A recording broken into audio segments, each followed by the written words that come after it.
So specifically taking a look here at the serous membrane, remember that you have the parietal and the visceral peritoneum. So remember that the visceral peritoneum is going to lie right on top of the organs. So if you take a look, it's pointing to the peritoneal membrane right here, lying right on top of the organs. So that's going to be your visceral, all lining right here. The parietal is going to line the peritoneal wall, or the abdominal pelvic wall right here. So that is what it's showing. So as you can see, it's actually not going to cover every single organ in the abdominal pelvic cavity. If I just keep on drawing what it covers right here, the pancreas is actually not covered by the peritoneum. Neither is the first part of the small intestine, the duodenum. That is not going to be covered by the peritoneum. And something that you can't see very well on here is going to be the ascending and descending colon. Those are not covered by the peritoneum either. And we'll talk about those words here in a second, what it's called whenever it's not covered by the peritoneum, which we actually introduced, I forgot, in the chapter 24 and with the kidney, because it's not covered as well. So remember that in between, you see all that space you have, you're going to have that serous fluid that's going to be in here. And what that does is it's going to allow all those abdominal pelvic organs to freely move across one another if they need to. It's mainly for lubrication. So here's the terms used for those organs that are covered or not covered by the peritoneum. So retroperitoneal organs, remember I introduced this word with a kidney. Those are going to be the ones that lie directly against the posterior abdominal wall, and it is going to not be covered by the peritoneum. It says that only the anterolateral portions are going to be covered by the peritoneum. So most of these parts of them are going to be covered, but not the entire thing. So I mentioned all of those. Intraperitoneal organs are going to be the ones that are completely surrounded by the visceral peritoneum, and that's going to be your stomach, most of the small intestine, all of it except the duodenum, and then most of the, or part, I guess I should say part, because it's not most of the large intestine, because your ascending and descending colon are actually large parts of your large intestine. So only parts of your large intestine are going to be surrounded. So let's take a look at some other types of membranes that are going to be found here, and this is called the mesentery. What a mesentery is, it's going to be taking that peritoneum, and it's going to be a double layered peritoneum. And we'll talk about these different membranes that you're going to have in here and their functions. But overall, the main function is going to be support. It helps suspend the organs. It helps stabilize the organs. But these are only found on those intraperitoneal GI tract organs. Also, what we have in between is going to be blood and lymphatic vessels, nerves as well, and a lot of these are going to be associated with specific organs. So we're going to talk about these here. So the greater omentum first that we'll talk about is going to be the one that's the one that's actually peeled back right here. This kind of fatty layer. And I don't want to say it's fatty. It is, but that's not the main tissue. Remember, the main tissue is going to be that it's a double layer of peritoneum, which is going to be connective tissue, but it tends to accumulate a large amount of adipose tissue. So that's why they call it a fatty apron. And the reason why it's called a fatty apron is because of how it sits. So if I can see if I can stand up. It sits like right on top, right here on the, right on top of the abdominal pelvic organs right here. So just like an apron, right? Whenever you wear your apron, it covers that front portion of you. So that's why it's called a fatty apron.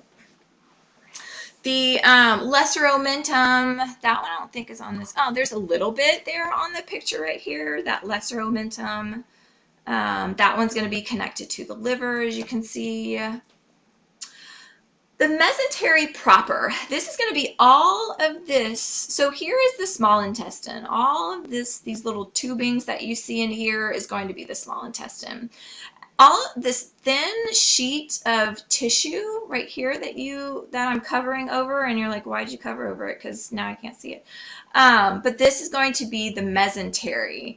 And it's fan-like. It's a fan shape, and it's going to be connected to most of the small intestine. But what it does is it suspends the small intestine from that posterior abdominal wall. And another good thing about the mesentery is that this is called the mesentery proper because it's a type of mesentery. But what it does is it makes sure that these small intestines don't become entangled. Because if you think about how we have, you know, trying to remember about, it's probably about 20 or so feet of small intestine. If you think about how those can quickly become entangled, so we need something to make sure that they don't become entangled. And you also have the mesocolon, and this is going to be another fold of peritoneum. I don't think you can see it on, oh, yes, you do. So the mesocolon is typically going to be associated with very specific parts of the large intestine.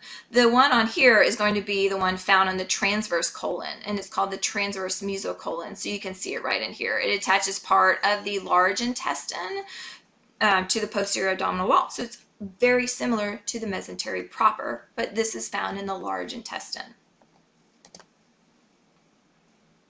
So let's take a look at peritonitis. That is going to be where you have something that has caused inflammation of the peritoneum. And usually what happens is it's associated with abdominal pain, and it can also cause ascites, that kind of a buildup of fluid in the abdominal pelvic cavity, but not always. The most common cause of peritonitis is going to be where you have some kind of injury to the abdominal pelvic tract. You have a perforation.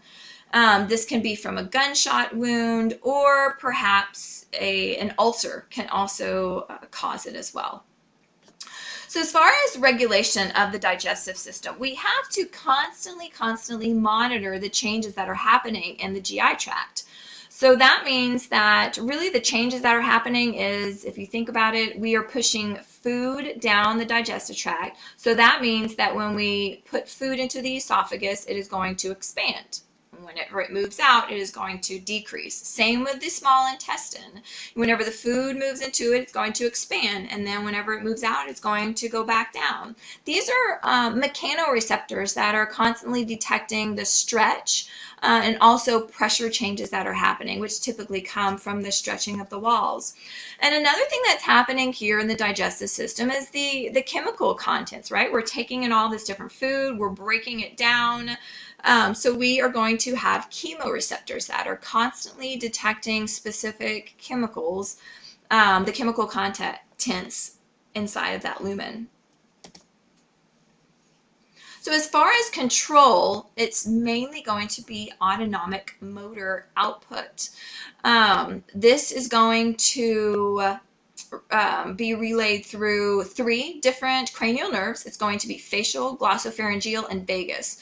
So your salivary glands are going to be controlled by those, the facial cranial nerve.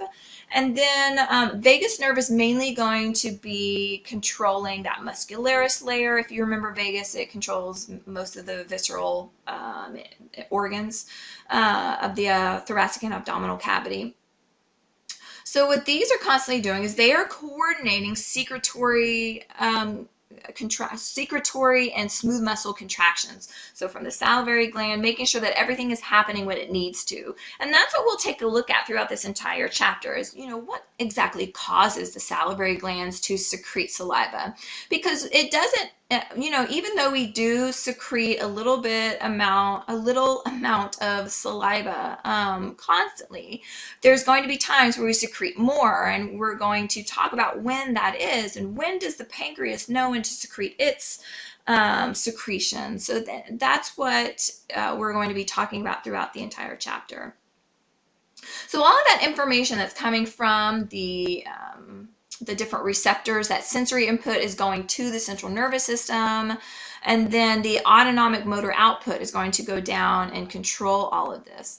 So that is known as long-term reflexes. Whenever we involve the central nervous system in controlling what's happening in an organ, it is called long reflexes.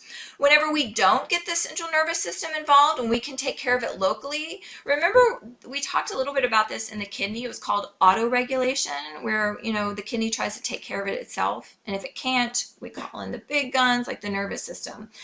The digestive system has the same process. It's called short reflexes. These are going to be local reflexes of the enteric nervous system that's not going to get the central nervous system involved. We also have hormonal control. And again, as we go throughout this chapter, we will talk about these three primary hormones, and we'll introduce I believe we introduce a couple more that is going to be involved in digestion as well. But these are going to be the main regulators. We're going to talk about gastrin, that's secreted from the stomach. We're going to talk about secretin, that's secreted from the small intestine. And then something called cholecystokinin, and it's a lot easier, called CCK. And that one is also secreted from the small intestine. So we'll talk about how these are regulating things like stomach motility or gastric secretion or bile secretion, all of those different things.